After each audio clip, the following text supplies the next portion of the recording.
সহ্যের সীমা ছাড়িয়ে গেলে জনতা নিজেই আইন প্রয়োগ করার, বিচার করার দায়িত্ব হাতে তুলে নিবে। Specially the Gen Z of Chapainawabganj, the Gen Z of Rajshahi,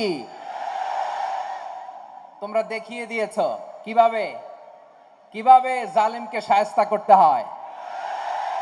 আল্লাহু আকবার। চোখের ইশারায় কি তাদের কানেক্টিভিটি, কি তাদের বোঝাপড়া। 16-17 বছরে যেটা করা যায় নাই, অল্প কয়েকদিনের ব্যবধানে তাদের ইউনিটি গোটা বাংলাদেশকে উজ্জীবিত করেছে। চিৎকার করে বলেন ঠিক কিনা? এই উচ্ছ্বাস, এই ইউনিটি, এই সম্প্রীতি আমাদেরকে বজায় রাখতে হবে। এই যে আমরা ইউনাইটেড, আমরা উচ্ছ্বসিত, আমরা একসাথে দেশ গড়ার কাজে ঐক্যবদ্ধ হতে চাই, এটা আবার অনেকের ভাল লাগে না।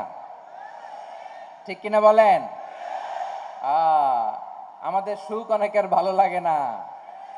নানামুখী ষড়যন্ত্র, নানামুখী ষড়যন্ত্র। এমন এক দেশের পাশে আমরা প্রতিবেশী হয়ে আসছি, আমাদের অনেক কিছু বুঝে শুনে স্টেপ ফেলতে হয়। চিল্লায় বলেন ঠিক কিনা? আমরা যদি ঐক্যবদ্ধ থাকতে পারি, কেউ আমাদের কিছু করতে পারবে না। এজন্য আগামীর বাংলাদেশ ঐক্যবদ্ধ বাংলাদেশ। আমরা এমন রাজনৈতিক বন্দোবস্ত চাই যেখানে কেউ কাউকে জুলুম করার সাহস দেখাবে না। নতুন করে আর কেউ জালিম হবে না। নতুন করে ফ্যাসিস্ট হওয়ার সাহসটুকু, দুঃসাহসটুকু কেউ দেখাতে পারবে না। এরকম বাংলাদেশ আমরা চাই কি চাই না? আওয়াজ করে আপনার মতামত জানান দেন। এরকম নতুন ভোরের বাংলাদেশ আমরা চাই কি চাই না? কারা কারা চাই হাত তুলে আল্লাহর দেখায়।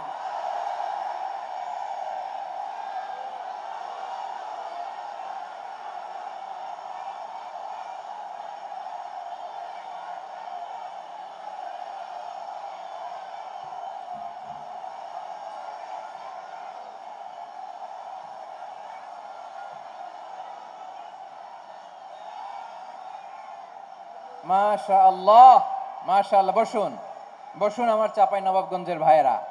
আমরা এই স্বাধীনতার পর থেকে এটাই দেখেছি, লুটপাট, দুর্নীতি, মারামারি, দেশের টাকা পাচার, আছে না নাই? এগুলোর পুনরাবৃত্তি আমরা চাই। নতুন ভোরের বাংলাদেশে এগুলোর পুনরাবৃত্তি না হোক। জোরে বলেন ঠিক কিনা? আমাদের বিশ্ববিদ্যালয়ের ক্যাম্পাসগুলোতে রিসার্চ হোক, উন্নত মানের রিসার্চ, গবেষণা হোক, যেরকম আমরা অন্যান্য দেশে দেখি। যেই ছাত্রদের হাতে কলম লেগেছে, ওই হাতে অস্ত্রের স্পর্শ না লাগুক। চিল্লায় বলেন ঠিক কিনা? আমরা নতুন ভোরের বাংলাদেশে বুক বাঁধা স্বপ্ন নিয়ে সামনে আগাতে চাই। এখানে এক রাজনৈতিক দল আর এক রাজনৈতিক দলকে শ্রদ্ধা করবে, সম্মান করবে, এমন নেতা আমরা চাই যেই নেতা অসুস্থ হলে আমরা গোটা দেশের জনগণ জায়নামাজ বিছিয়ে মুনাজাতে চোখের পানি ছেড়ে আমার নেতার জন্য কান্না করব। চিল্লায় বলেন ঠিক কিনা? এরকম নয়া রাজনৈতিক বন্দোবস্ত আমরা চাই কি চাই না? এক রাজনৈতিক দল আর এক রাজনৈতিক দলকে নিশ্চিহ্ন করার খেলায় মেতে উঠুক, এটা আপনারা চান? আমরা চাই না। আমাদেরকে সাবধান থাকতে হবে, সচেতন থাকতে হবে। দেখবেন এই যে আমরা ঐক্যবদ্ধ, আমরা সম্প্রীতির বাংলাদেশ গড়তে চাই, আমরা সমৃদ্ধির বাংলাদেশ গড়তে চাই।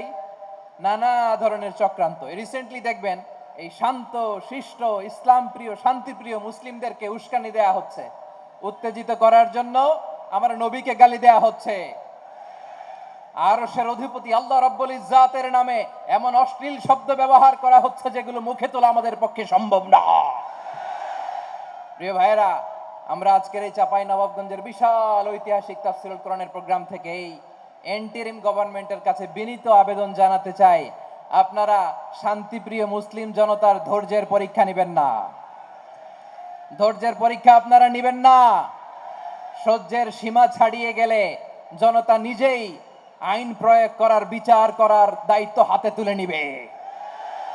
এটা আমরা চাই না। এটা আমরা চাই না, আমরা চাই না। যারা আল্লাহ রাসূল সাল্লাল্লাহু আলাইহি ওয়াসাল্লামের সম্মানকে খাটো করে, আল্লাহ এবং আল্লাহর রাসূলকে নিয়ে কটূক্তি করে, অবমাননাকর শব্দ ব্যবহার করে, অশ্লীল শব্দ ব্যবহার করে, তাদের ব্যাপারে আমরা সর্বোচ্চ শাস্তি কামনা করি।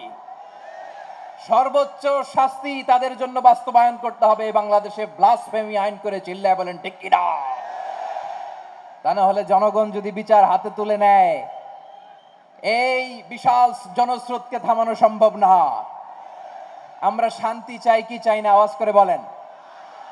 আল্লাহর নবীর বিরুদ্ধে, আল্লাহর রাসূল সাল্লাল্লাহু আলাইহি ইসলামের সম্মানকে খাটো করে কবিতার নামে, গদ্যের নামে অশ্লীল শব্দ চয়নকে আমরা মেনে নিব? অশ্লীলতাকে আমরা মেনে নিব? কারণ আল্লাহর নবী আমার ঈমান, আমার নবী আমার ঈমান।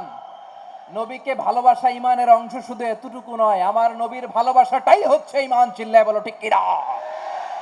এজন্য ইন্টারিম গভর্নমেন্টের কাছে আমরা বিনীত আবেদন জানাই, দেশের পরিস্থিতি আরো নাজুক হওয়ার আগেই যারা এই সমস্ত অবমাননার সাথে জড়িত তাদের বিরুদ্ধে কঠোর শাস্তির বিধান জারি করতে হবে।